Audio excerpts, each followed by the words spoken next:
오늘 요한복음 10장 같이 하시겠습니다. 자, 나눠드린 프린트물을 보시고요. 요한복음 10장에 나오는 내용은 주로 어떤 내용입니까?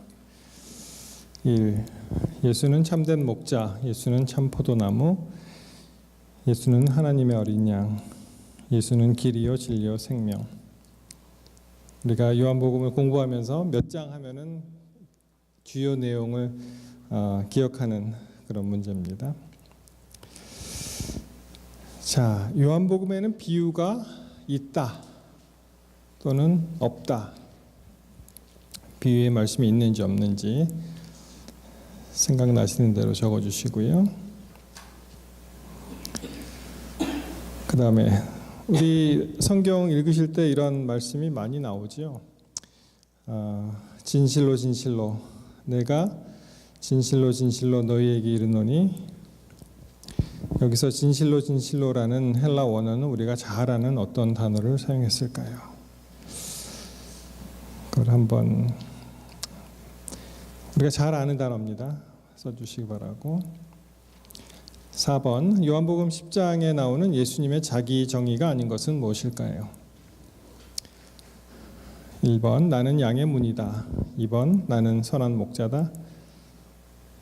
3번 나는 길이다. 자, 5번 한번 보십시오.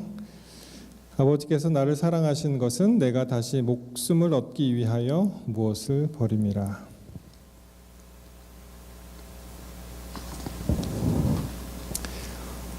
예, 우리 끝날 때 함께 같이 살펴보도록 하겠습니다.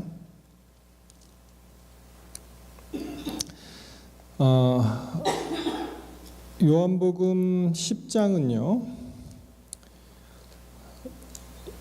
우리 예수님이 이제 참된 목자시라는 것을 이제 나타내주는 그런 성경절이죠. 뭐 외우시는 방법이 여러 가지가 있겠습니다만, 저는 그냥 시각적으로 이 10장 할 때 우리 숫자로 열이라는 숫자가 이제 1하고 제로잖아요. 그렇죠? 그래서 이제 그것을 저는 어떻게 시각화했냐 하면은 visualization 어떻게 했냐면은 화면을 보시면은 여기 이제 제로가 있잖아요, 0.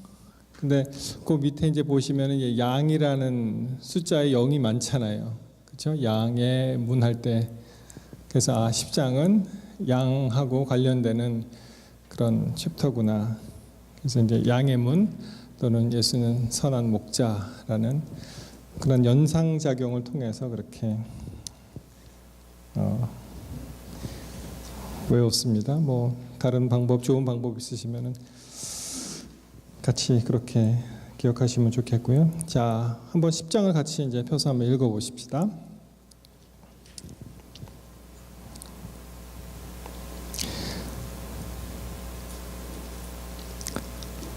예, 우리 10장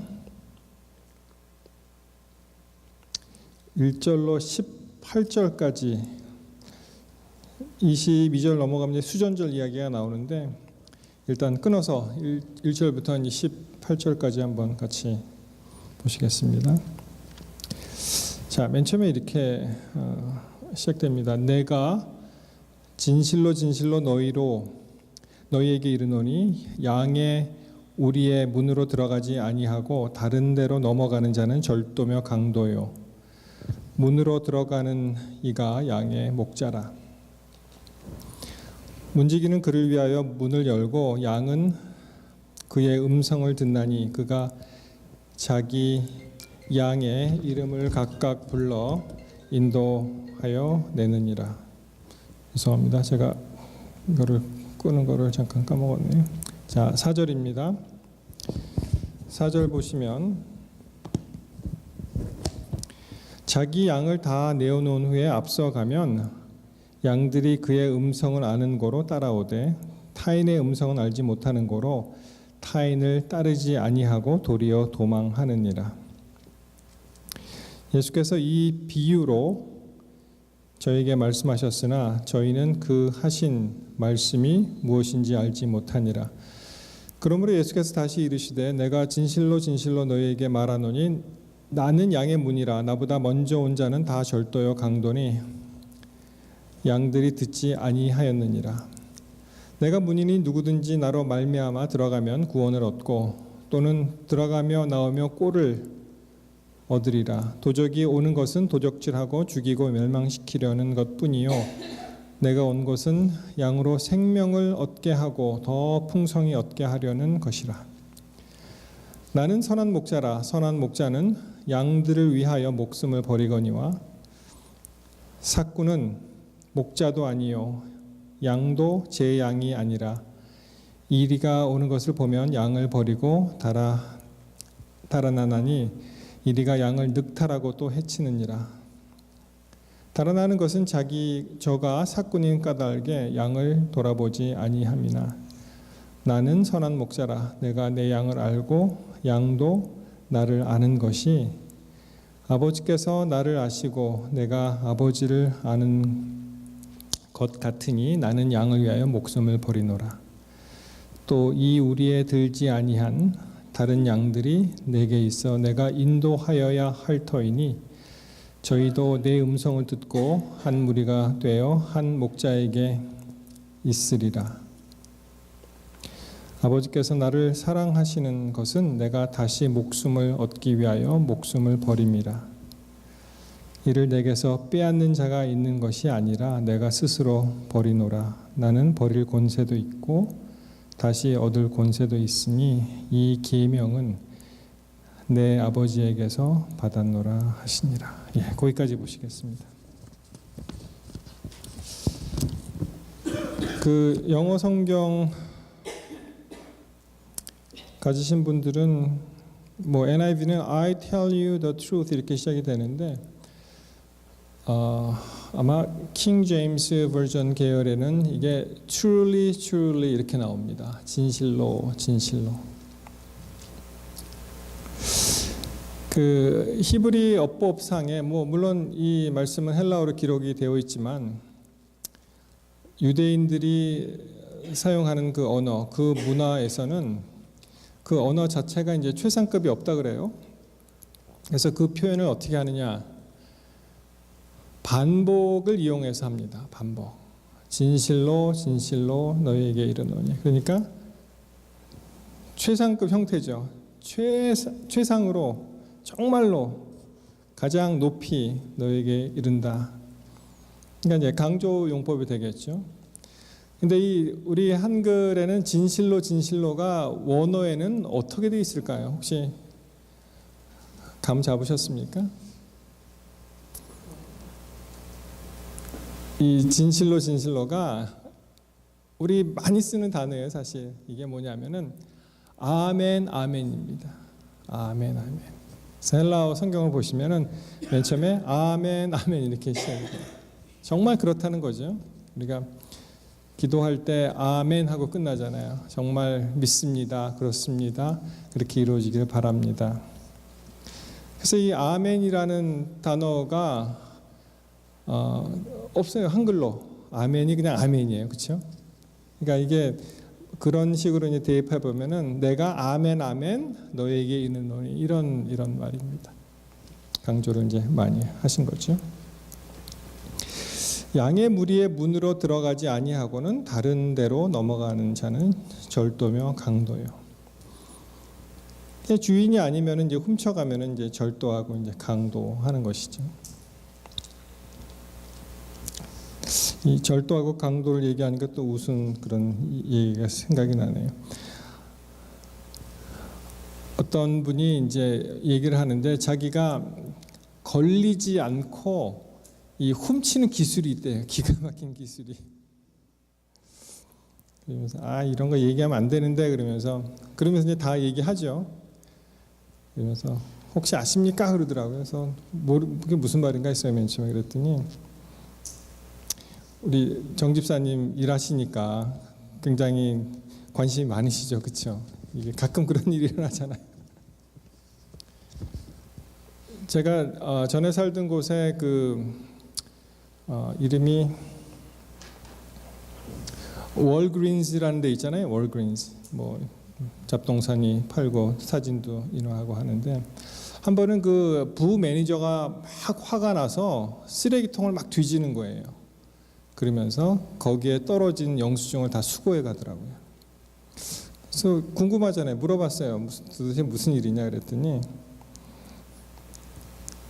여러분 그렇게 하시라고 권면하는 게 아니고 그런 일이 있다는 걸 말씀을 드립니다. 쓰레기통에서 사람들이 그냥 무심코 버리는 영수증 있잖아요. 그거를 습득을 해갖고 안에 들어가서 그 물건을 가지고 나온다는 거예요. 그리고 리턴하겠다고. 그러면은 뭐 걸리지도 않고 합법적으로 뭐 받는다. 가스코에서는 이걸 찍잖아요. 그래갖고 그렇죠. 예, 맞아요.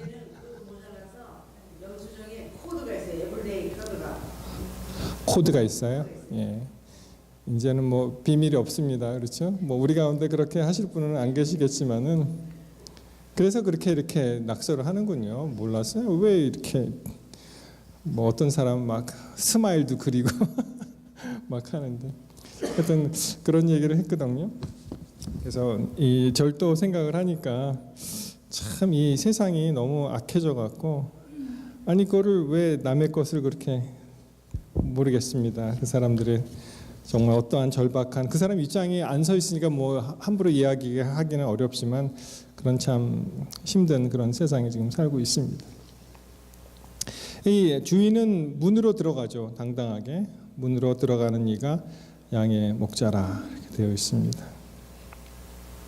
우리 다 이렇게 시큐리티 걸어 놓잖아요. 그래갖고 지난 안식일인가요? 제가 맨 마지막에 교회를 떠나고 그래도 혹시나 몰라서 이렇게 체크를 문마다 했는데 부엌이 열려 있더라고요.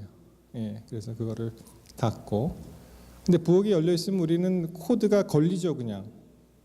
영어 교회는 안 그래요. 영어 교회는 어떤데 문이 열려 있으면 너 레디 안 됐다 이렇게 나와요. 근데 우리 교회는 문 열고 그 코드를 입력하는 걸 보고 그게 좀 뭐 그렇다 이렇게 생각을 했습니다. 이번 주에 이 꽃 하시는 분이 와서 아마 이 코드를 입력을 잘못했나 봐요. 그래서 뭐 경찰이 왔다고 저한테 연락이 왔는데, 우리 교회도 그런 게 좀 있으면 좋겠더라고요. 그 사람이 없대요. 그러니까 이상이 생기면은 그냥 경찰한테 연락이 간다는 거예요. 옆에 교회는 제가 이름이 3번째로 들어가 있습니다. 그래서 첫 번째 연락하고 알아서들 처리하시고, 만약 그래도 연락 안 되면 제가 와서 이제 해결을 하는데, 근데 제가 알기로는 4번까지는 그레이스 피어리드고요. 5번째 이제 50분인가 이렇게 차지를 한대요.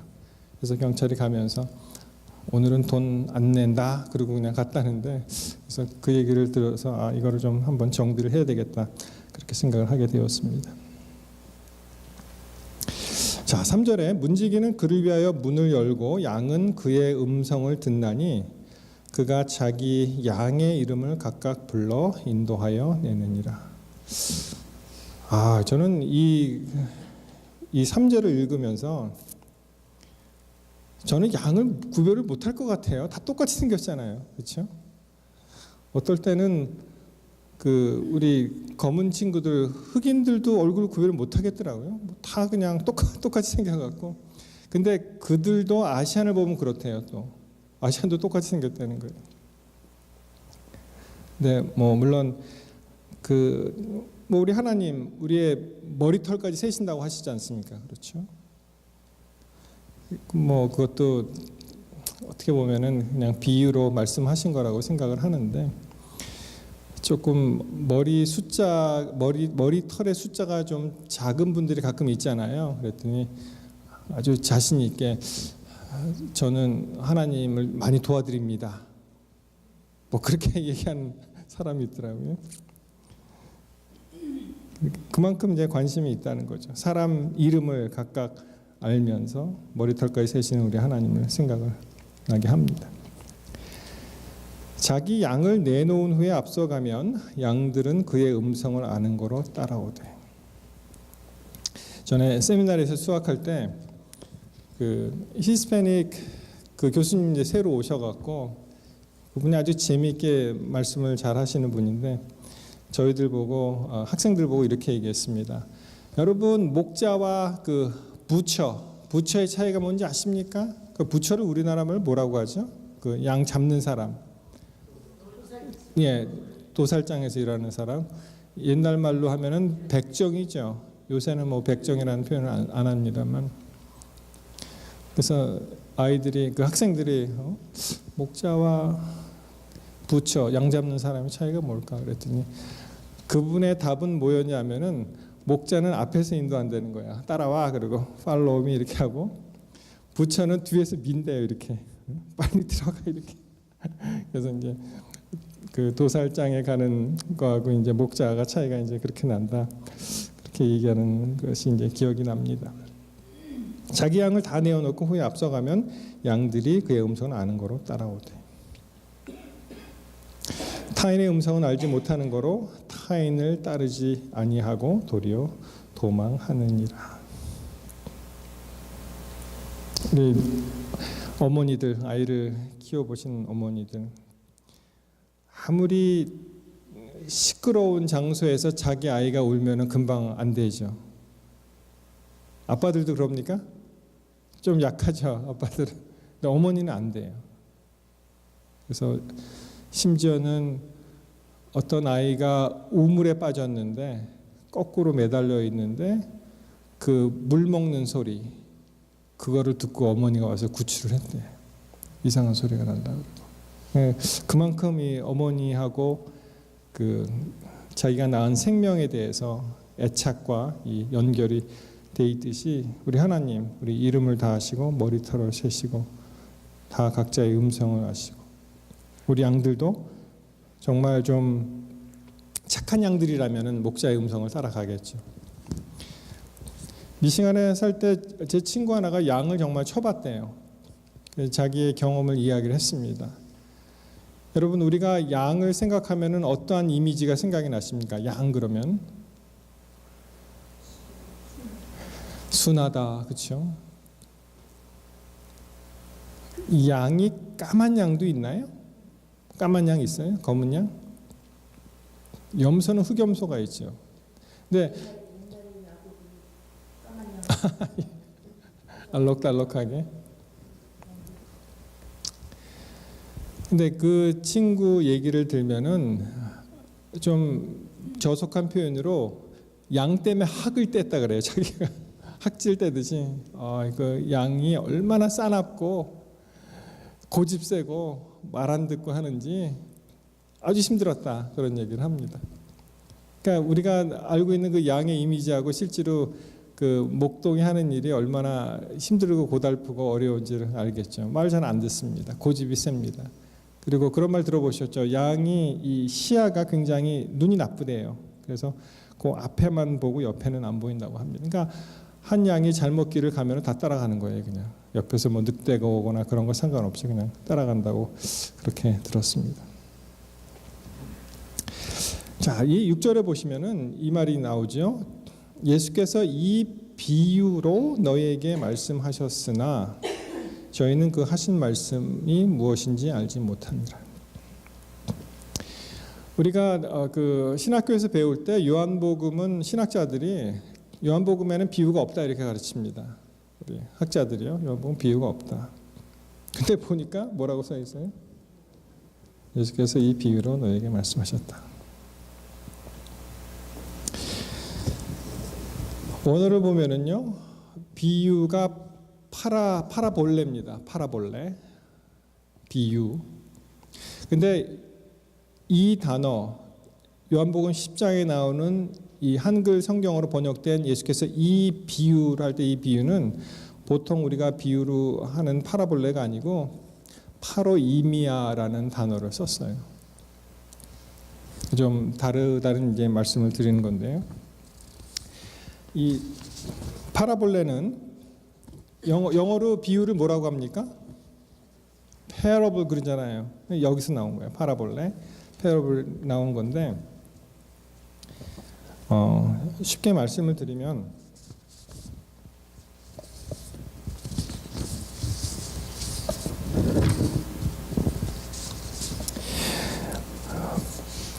우리 그 마태복음의 비유가 많이 나오죠. 뭐 누가복음의 그 잃은 양에 대한 비유도 이제 나오고요. 일단 성경처럼 한번 보시겠습니다. 마태 13. 마태복음 13장 13절에 가시면 우리가 잘 아는 그 씨 뿌리는 비유 있죠. The parable of the sower. 씨 뿌리는 비유. 예수님이 왜 비유로 말씀하셨을까? 여기서 이렇게 말씀하세요. 그러므로 내가 너희에게 비유로 말하기는 저희가 보아도 보지 못하고 들어도 듣지 못하여 깨닫지 못합니다. 그러니까 사람들이 잘 아는 이야기. 예수님은 아주 탁월한 그 스토리텔러였습니다. 사람들이 잘 아는 잘 알아들을 수 있도록 잘 이제 이야기를 하시는 그런 탁월한 스토리텔러셨는데 잘 못 알아들으니까 그 사람들에게 확실하게 가르쳐 주기 위해서 이제 비유로 말씀을 하십니다. 그래서 우리가 잘 아는 그 씨 뿌리는 비유 이렇게 쭉 나오죠. 잃은 양의 비유 우리 또 잘 아시죠? 잃은 양의 비유. 한번 잃은 양의 비유를 살짝 다시 한번 방문해 볼까요? 누가복음 15장. 자, 비유가 이렇게 쓰여 있습니다. 예수께서 저에게 이 비유로 이르시되 15장 3절 너희 중에 어느 사람이 양 100마리가 있는데 그 중에 하나를 잃으면 99마리를 들에 두고 그 잃은 것을 찾도록 찾아다니지 아니하느냐. 또 찾은즉 즐거워 어깨에 메고 집에 돌아와서 그 벗과 이웃을 불러 모으고 말하되 나와 함께 즐기자 나의 잃은 양을 찾았노라 하리라. 7절 내가 너에게 이르노니 이와 같이 비유를 쭉 말씀하시면서 이와 같이 죄인 하나가 회개하면 하늘에서는 회개할 것 없는 의인 99을 인하여 기뻐하는 것보다 더하리라. 여러분 이 잃은 양의 비유를 이렇게 여러분 들으시면서 어떠한 그러한 해석과 어떠한 교훈을 받으십니까? 이걸 딱 읽으시면은 여기서 이 비유를 통해서 말씀하려고 하시는 그 의도가 어떤 것입니까?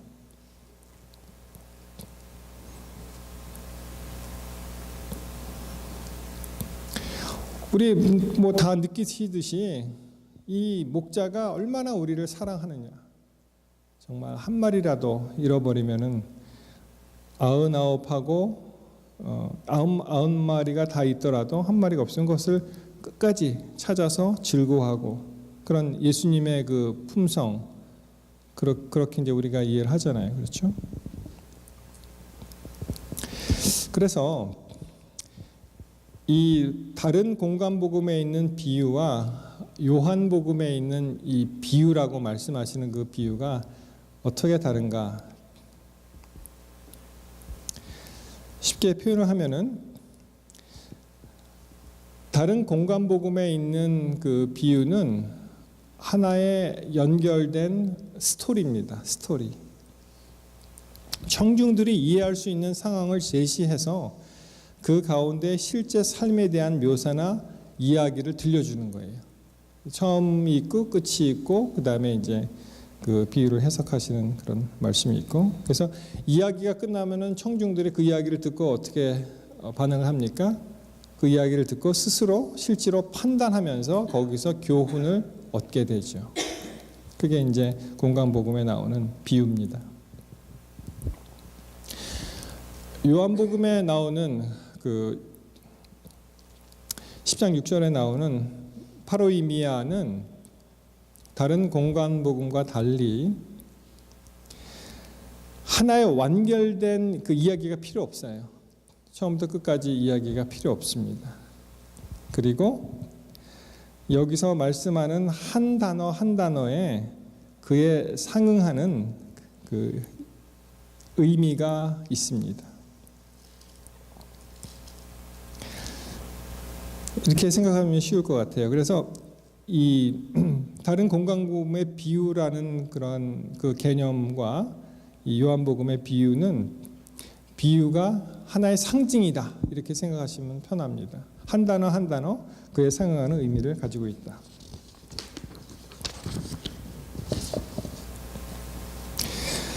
그래서 이제 요한복음 10장 1절부터 18절에 선한 목자의 그 상징이라는 단어에 주목하십시오. 상징을 우리가 찾을 수 있고요.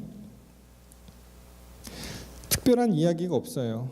그냥 곧장 진리를 서술합니다. 요한복음에 나오는 우리가 비유라고 해석한 번역한 말씀에 의지해서 보면은 그래서 곧장 진리를 서술하는데 뭐 강도며 절도며 뭐 이런 단어가 나오고 목자는 예수님이라고 우리가 쉽게 알 수 있고 이 이야기에서 하는 일 목자의 하는 일 목자는 곧장 문으로 뭐 들어가고 선한 목자는 그 양들을 위해서 목숨을 버리고 이런 것을 이제 쉽게 알 수가 있습니다. 그 다음에 한 단어, 한 문장, 한 문장이 어떠한 그 독립적인 그 의미를 가지고 있기 때문에 갑자기 이런 이야기를 막 하면서 10장 7절로 가시면 갑자기 어떤 선언을 하냐면은 나는 양의 문이라 이렇게 선언을 하십니다. 이야기가 이렇게 전개되다가 갑자기 이렇게 다른 데로 튀는 거죠. 이렇게. 그래도 전혀 이상하지 않습니다.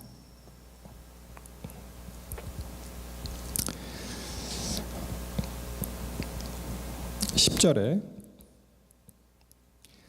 도적이 오는 것은 도적질하고 죽이고 멸망시키려는 것뿐이요 내가 온 것은 양으로 생명을 얻게 하고 더 풍성히 얻게 하려는 것이라.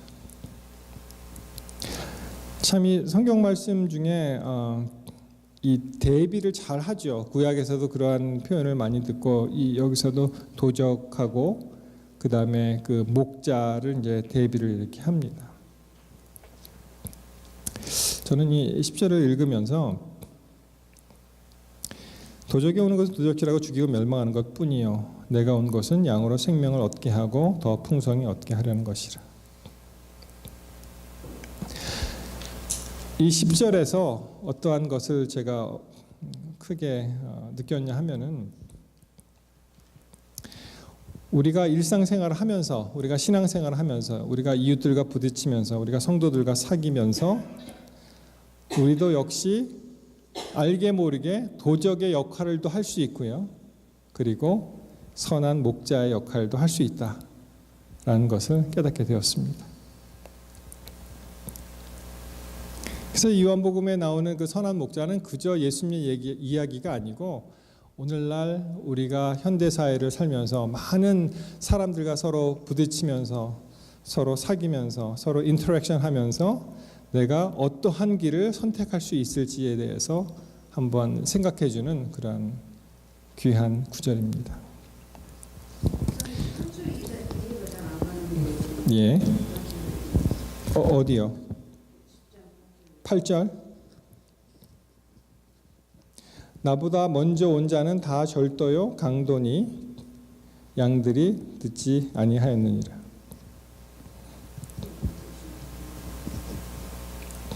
여러분 어떻게 생각하세요? 이게 무슨 뜻입니까?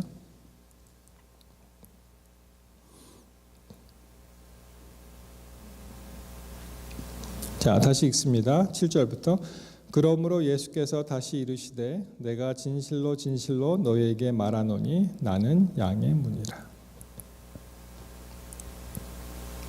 나보다 먼저 온 자는 다 절도요 강도니 양들이 듣지 아니하였느니라. 내가 문이니 누구든지 나로 말미암아 들어가면 구원을 얻고 또 들어가며 나오며 꼴을 얻으리라. 자, 거기까지 정리가 좀 되셨습니까? 그래서 여기서 우리 집사님 질문하신 대로 나보다 먼저 온 자는 다 절도요 강도니 이게 무슨 말이냐는 거예요. 여러분 읽으시면서 어떻게 이해를 하셨습니까?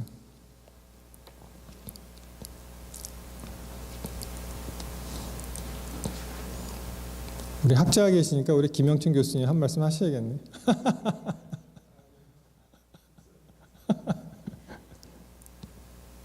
나보다 먼저 왔다는 전에 앞에 왔다는 이야기. 예, 그렇게 들리죠. 그 사람들 지칭하는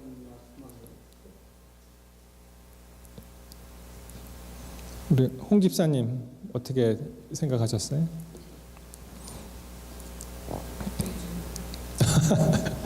아직 너무 피곤하셔서 그렇죠. 저는 이 글을 예. 나 외에 오직 예수님만이라고. 예. 그 상태에서는 이제 그 사람들이 먼저 온 사람이라고 이제 생각할 수가 있으니까 나 외에. 예, 저도 같이 이제 생각을 하는데요. 여기서 이제 말씀하시는 것이 양의 문, 그러니까 문은 하나의 통로잖아요, 그렇죠? 그러니까 예수님의 어떠한 미니스트리를 말씀하시는 것 같아요. 나로 말미암아서 이제 구원이 이르는 거죠, 그렇죠? 나로 말미암아. 그러니까 양들은 나를 따라오고 내가 그 문을 통해서 양들을 들여보내고 내보내고, 근데 그 문이 또 예수님 자신이라고 이제 선언을 하시니까, 그래서 이것이 어떠한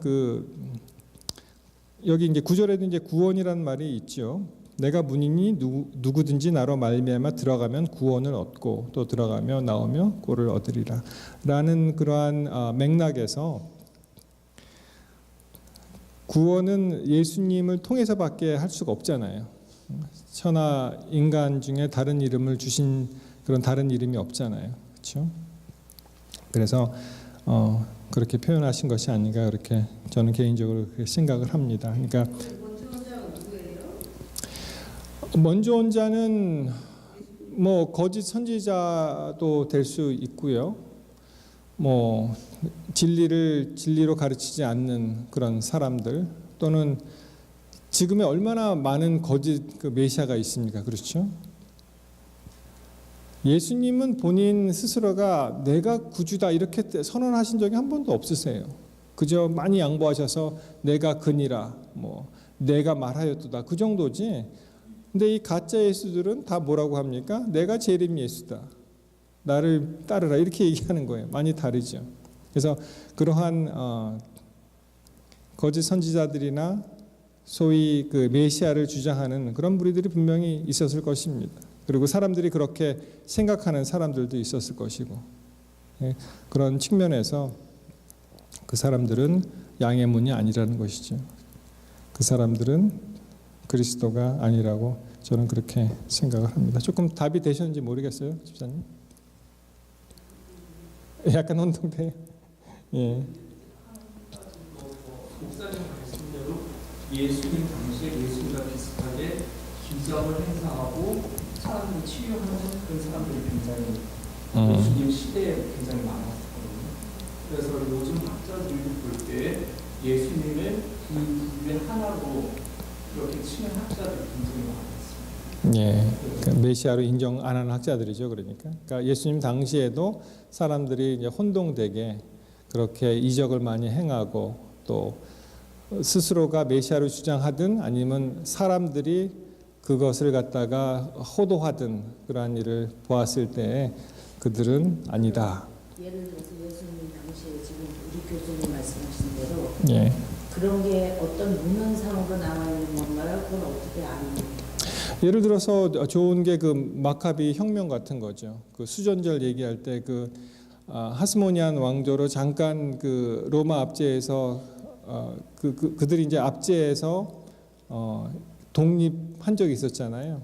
뭐 그것도 좋은 예가 될 것 같습니다. 그러니까 사람들이 예수님 당시에도 로마를 몰아내고 당신이 메시아가 되겠다는 그런 사상이 있었듯이 그런 일을 실제로 한 사람에게 그러한 어떠한 명분을 씌워서 이 사람이 그게 문헌상으로 나와 있다는 얘기죠.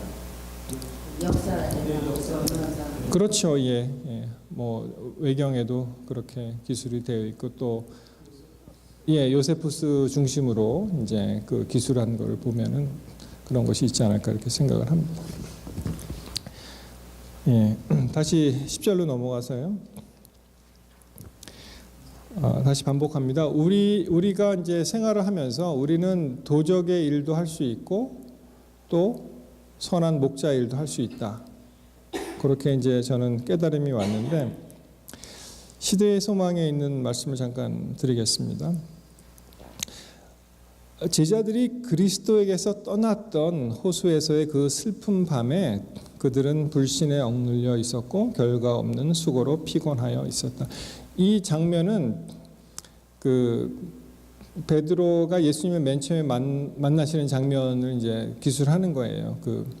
그래서 이 한글 번역이 조금 좀 오해가 되도록 번역을 했는데, 여기서 제자들이 그리스도에게서 떠났다는 것은 이게 separate 됐다는 거예요. 서로 그러니까 그리스도가 없는 삶 속에서 그들이 얼마나 피곤하게 밤새도록 물고기를 잡아도 잡지 못한 그런 일을 얘기하면서 결과 없는 수고로 피곤하여 있었다. 그러나 예수의 임재하심이 그들의 신앙의 불을 지펴주었고 기쁨과 성공을 그들에게 가져다 주었다. 근데 예수님이 탁 오시면서 정말 그 베드로에게 풍성한 그 뱃삭을 주셨잖아요. 고기가 많이 잡힘으로. 자, 그러면서 말씀이 이렇게 이어집니다. 그것은 우리에게 있어서도 마찬가지다. 그리스도를 떠나서는 우리의 사업은 열매를 거두지 못하고 불신하며 불평하기가 쉽다.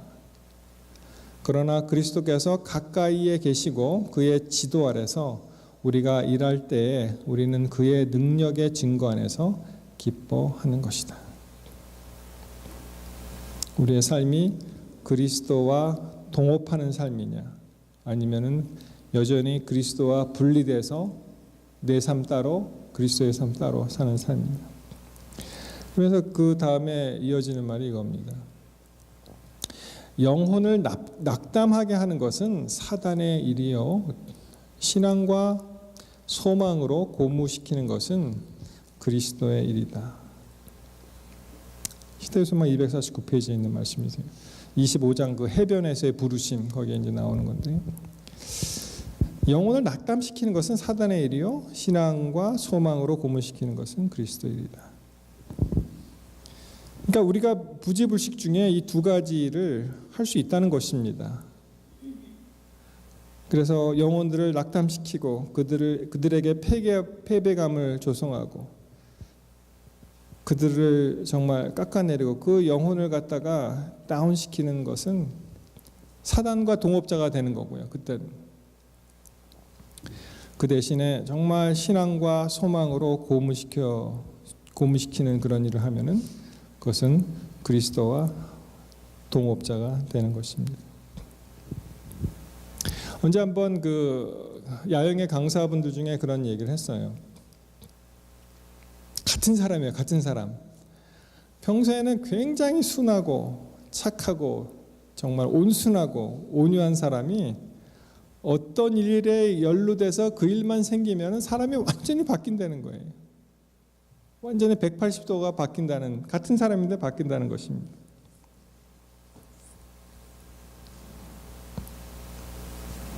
우리가 사단을 섬기면 그렇게 될 것 같아요. 그렇죠? 왜냐하면은 사단이 하는 일이 그런 일이니까.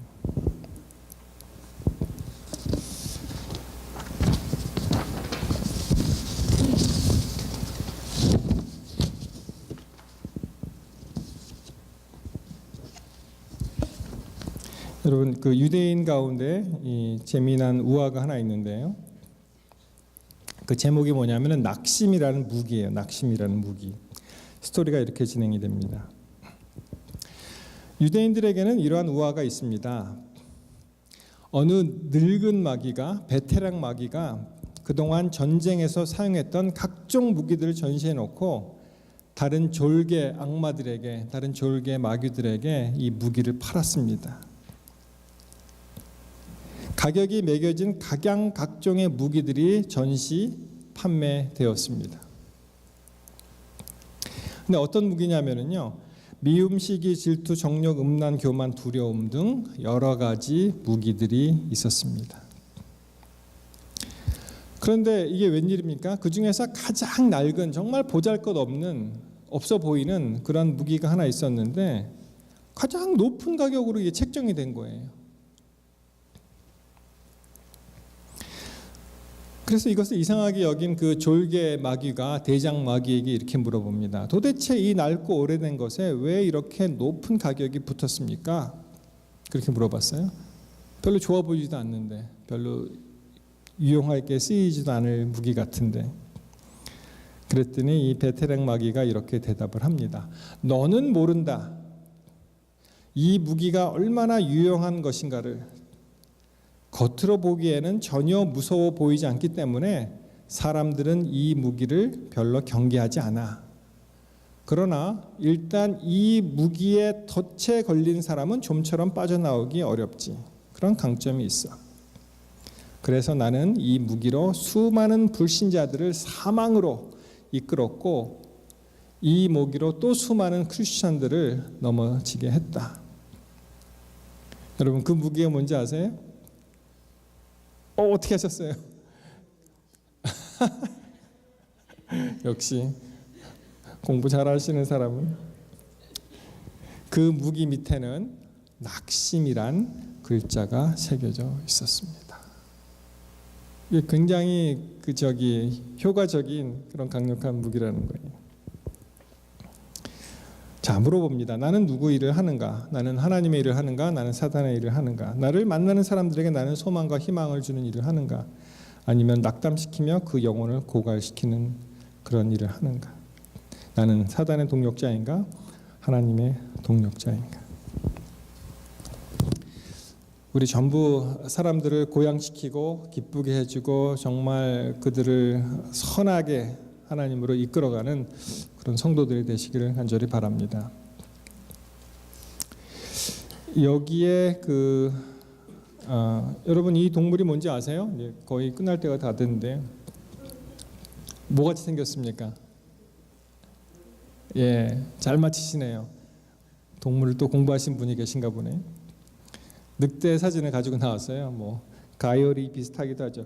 우리나라 말로 코요테 그러잖아요. 미국 아이들은 가요리 그럽니다. 가요리. 여러분 성경에 보면은 늑대라는 표현도 나오지만은 일이라는 표현도 나오잖아요. 이 요한복음 10장에는 이제 일이라는 표현이 이제 나오는데요. 여러분 일이하고 늑대가 어떻게 다르죠? 12절에 보시면은 끝에 보시면은 이리가 양을 늑탈하려고 또 해치느니라. 여기 일이라는 단어가 나왔습니다. 예. 입이 더 길다. 예. 그래요. 장로님 보셨습니까 일이? 가요리가 일이라고요? 일이를 저는 골프장이었어요. 오클랜드 에어포트 있는데 그 옆에 있는데요. 예. 작전장하고 같은 작전장을 봤어요. 우리가 와서 우리가 이제 옥수수 찐 걸 먹으니까 배가 고파지게 왔는데요. 또 채식주의자 일이네요.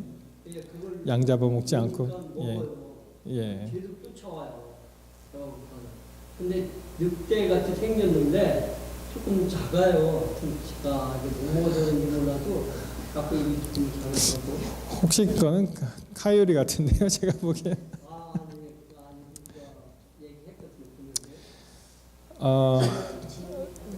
예, 제가 찾아봤어요. 그래갖고 우리나라 이 영어는 그냥 wolf예요. wolf 이렇게 나오는데 한국말은 일이 늑대 이렇게 구별이 되어 있는데.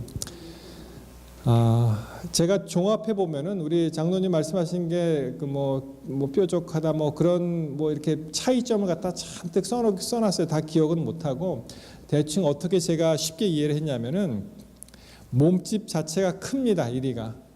일이 늑대, 승냥이 이렇게 다 같은 개과하고 같은 늑대 그 종류예요. 근데 이 일이라는 친구는 좀 몸집이 크다 이렇게 좀 정리가 되더라고요. 보니까 한국에서도 있었대죠. 여우하고 늑대가 있었는데 뭐 다 멸종됐다는 말이 있고 미국에서는 전에 그 다큐멘터리 필름 보니까 그 옐로우스톤이죠. 거기 그 국립공원에 늑대가 사라져서 이 사슴들이 너무 많이 이 풀을 뜯어먹어갖고 관리가 잘 안 됐대요. 그래서 어느 분이 늑대를 다시 도입하자. 그래서 늑대를 들여와서 그게 이제 생태계 뭐 균형이 뭐 맞았다. 뭐 그런 다큐멘터리를 본 적이 있습니다.